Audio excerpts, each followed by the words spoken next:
ଆରେ ଅନ୍ଧାର କରି କାହିଁ ବସିଛୁ ଘରେ? ଘର ଭିତରେ ଅନ୍ଧାର କରି କାହିଁ ବସିଛୁ?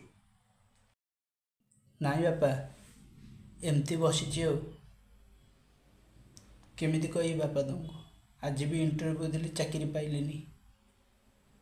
ଭିତରୁ ବହୁତ ଭାଙ୍ଗି ପଡ଼ିଲିନି ବାପା। ଆଉ ସହିପାରୁନି ଆଉ। ବାରମ୍ବାର ଫେଲୁଅର ହେଉଛି। କେମିତି କହିବି?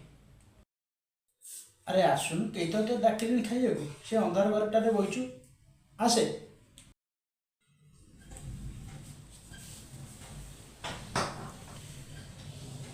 ମୁଁ ଜାଣିପାରିବିନି?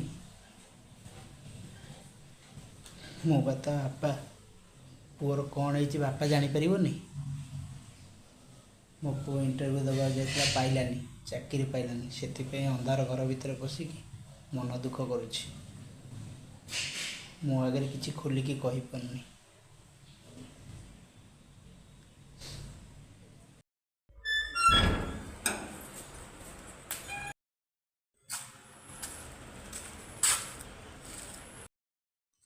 ଆରେ ତୁ କୁଆଡ଼େ ଯାଇଥିଲୁ ସକାଳୁ? ସକାଳୁ ଖାଇନୁ ପିଇନୁ କୁଆଡ଼େ ବୁଲୁଛୁ?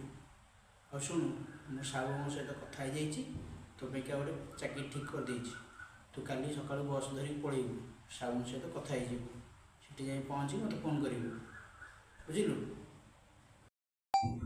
ଶୁଣ, ତୋ ପକେଟରେ 5,000 ଟଙ୍କା ରଖିଛି। ଗଲା ନେଇଯିବୁ, ବାଟରେ କିଛି ଦରକାର ହେବ ସେଠି କାମ ପାଇଲା ପରେ କେଉଁଠୁ ଘର ଫର ନେବୁ, ଦେଖି ଚାହିଁ କରିବୁ ହେଲା।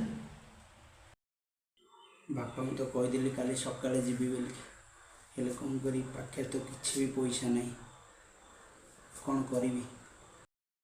ହଉ ବାପା, ଠିକ୍ ଅଛି। ମୁଁ କାଲି ସକାଳୁ ବାହାରିଯିବି, ଭୋରୁ ଭୋରୁ କାଲି ବାହାରିଯିବି ବାପା। ଆଜ୍ଞା ବାପା, ଠିକ୍ ଅଛି, ମୁଁ ନେଇଯିବି ବାପା।